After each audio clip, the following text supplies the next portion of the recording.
Guys, panoorin natin ito pinaghambingang Duterte at Marcos. Siyempre, hindi talaga pwedeng magsama ang mabuti at ang masama. Kailangan, magsama kayo, pares kayong mabuti, otherwise, pares kayong masama. Diba? So, ang Marcos ngayon ay ang mabuti. Ang Duterte, ang masama. Ha? So, panoorin natin to bago tayo magkomento. Hindi nga talaga pwede magsama ang mabuti at masama. Panoorin ang video hanggang wakas. Yes. Ang ina ninyong lahat. Martin Romualdez, Lisa Marcos, Bongbong Marcos. Sabi niya sa akin, bawal pikon kasi kapag pikon ka, talo ka. Bata pa ko ang inyong amahan, gihimo kong drug addict. Pag-abutan di Guzman, drug addict, drug pusher. Karon ang mga gibuhat na kong drug smuggler. I'd have to say the best advice that he ever gave me would be to always remain objective, to never make a decision when you're too angry or when you're too happy or when you're too sad. You have to be objective. Sa isang vlog, hindi lang niya minura, binantaan pa niyang sasampalin ng general. Sasampalin nila yung general simula na nagkita sila sa ni Kibuloy. My favorite thing you've always said to me was never hate anyone. Even if they've crossed you, talk bad about you, criticize, never hate. Just keep moving forward by doing the best you can. And all because we are in this fucking mess. All because gusto ni Martin Romualdez mag-president. Hindi siya makontrol ng presidente natin. Na hindi marunong mag-desisyon. Walang decision-making skills at all. Zero. We made a mistake with that fucking Marcos and we are wasting time. You've always led by example and are always such a great person to be around. You're always so nice to everyone around you and always humble even if you're smart. Mr. President, kung wala kay gugma o wala kay aspirations sa imuhang nasod, resign. The best thing I can strive to emulate is, of course, my father's optimism. His undying optimism. I think that's an important trait to have in government. Tanong. Message na po ma'am, kung meron kayong message sa taong bayan. Very hopeless. Hopeless. Sabi ko, we are on the road to hell. This country will go nowhere. I'm telling you. Walang papupuntahan ang bayan na ito. Wala silang ginagawa. Galing ako sa loob. Naging cabinet member ako. Wala silang ginagawa. I got to know the president close hand because of the cabinet meeting and because we had many conversations before he designated me as his national security advisor. You know, for your listeners, Malu, please, wag niyo pong minosin si President. The President reads and reads a lot. In one cabinet meeting, he was talking about blockchain technology and I look around the room, parang ilang piraso lang kami nakakaintindi ng sinasabi niya. No? Ako nga, ang tagal-tagal ko maluna kung ano-ano binabasa ko dahil hindi ko siya naiintindihan. So, ang presidente po natin, minimenos niyo sa dahil sinasabi niyo wala siyang natapos. Hindi po. The president reads, not believe ako talaga sa energy ng president. Minsan, 4 na oras yung cabinet namin. Actually, kami kain ng merienda, etc. President, hindi ko makain, no? I know Bongbong from when he enrolled in the UP College of Law and I was a professor there. I believe he has the intellectual competence to become a lawyer, but he did not continue his law studies. Alam niyo si Presidente, you give him more credit than you are giving him now. He's a very ready, he's not a lawyer. He's more an economist, a finance guy, a political guy. Magaling si Presidente. Hindi nyo lang kasi binibigyan ng credit. Kasi hindi nagmumura. Si Bongbong Marcos bangag noon. Ngayong presidente na bangag natin ang presidente. Ma'am,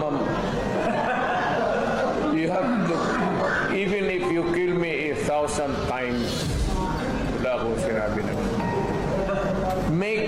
Taking a drug. Pero kung sabihin mo, addict, wala akong sinabi na ganun. May drug addict tayo. kayo ng presidente. If I can say it for to Marcos. Sinungalingan na matanda na to. Yung nawa kay antibiotic na to, kay aspirin, they're all drugs. Dumiklat yun. Pero wala akong sinabi na patayin ako ni Marcos yan. Takot pa naman ako mamatay ng tanda na ako. Say about po sa statement ni President Duterte last night sa drugs, sa People's Initiative. And encouraging you to resign. Sino ang mas matino? Kung ikaw ay isang I think it's the fentanyl. Fentanyl is the strongest painkiller that you can buy. Duterte ka, di ba? It is highly addictive. Kung ikaw ay matino-tino naman ay may pinag-aaral. Side effects.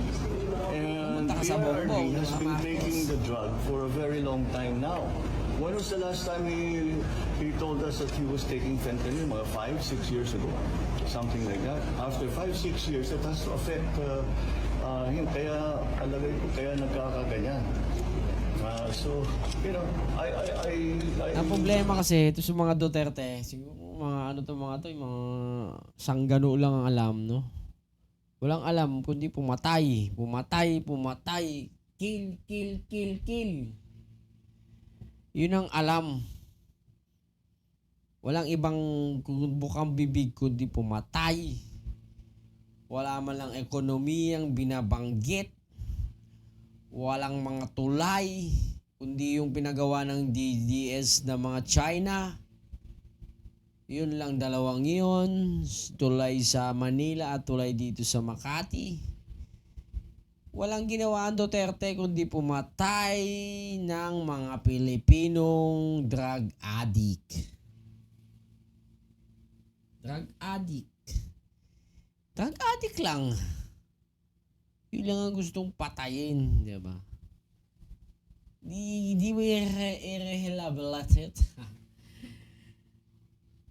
Kundi, gusto lang patayin, patay, patay, patay. Tang-inang patay na. Siya kaya tudasin din, di ba? Ano kaya ang makakamdaman niya, di ba? Yeah, bunal. Tapusin natin to. hope his doctors take better care of him. Hindi pinababayaan itong mga nagiging problema. Second thing I'm going to do is I'm going to say you have to give the death penalty to your fentanyl dealers who are sending fentanyl. You know, in China they give the death penalty. They don't have a drug problem because they give the death penalty. Yung pag-inom nyo ng fentanyl, sabi ng mga doktor, overdose na yung pag-inom ninyo. Correct. At nakaka-addict na nga raw. At kayo raw ang number 1 drug addict, sabi ni Senator Lyle. Nagpe-fentanyl ako.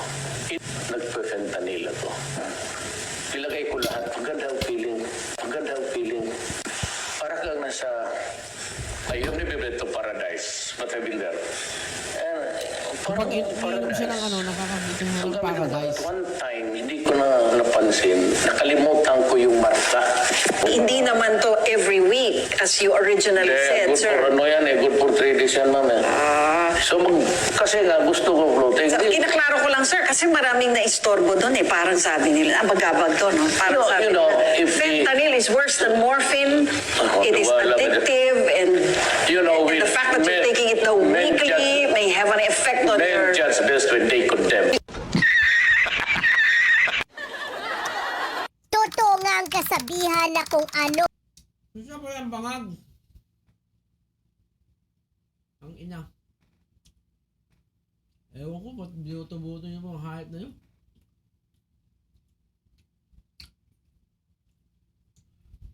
Kasi lang ang masasabi natin. Duterte ang bangag. Yun lamang ho. Magandang hapon. Magandang araw, magandang gabi. Adios!